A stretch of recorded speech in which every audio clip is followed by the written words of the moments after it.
اور اسے کفر پاکستان کا نام دیا جاتا. اگر کوئی سندھی بلوچ یا اردو بولنے والا یہ کام کرتا تو اس کو غدار کہا جاتا.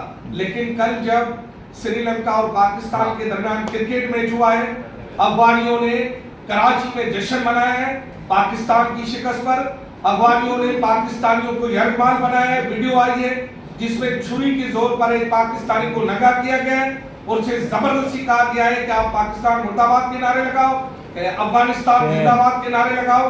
اگر ہمارے وطن میں افغانی آ کر ہمارے وطن کے لوگوں کو یرغمال بنا کر ہماری کرکٹ ٹیم کی شکست پر فتح بنائیں گے تو پھر یہ پاکستان کی رٹ کے پر بہت بڑا سوال ہے. لہٰذا میں ایز اے پاکستانی شہری اور آپ کے وزیر اطلاعات سندھ کی حیثیت میں پورے صحافیوں کی نمائندگی کر رہا ہوں. بالکل بالکل مطالبہ کرتا ہوں کہ فوری طور پر ویڈیو کلپس کا نوٹس لیا جائے اور ان افغانیوں کو جو کہ غدار پاکستان ہے ان کو فوری طور پر سزا دی جائے, ورنہ دوسری پریس کانفرنس میں ہم آپ سب کا احتجاج بھی کریں گے اور ہو سکتا ہے بائیکاٹ بھی کریں گے. پاکستان زندہ باد. افغانیوں کو بھگاؤ. رپورٹ کریں کہ کوئی بھی شخص جو پاکستان کے خلاف, پاکستان کی سالمیت کے خلاف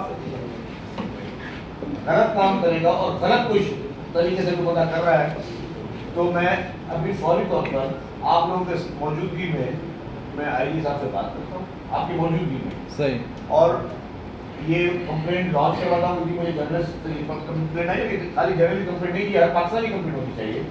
کوئی شخص اس طرح کا حرکت کر رہا ہے تو اس پہ سخت ایکشن لیا. Thank you sir.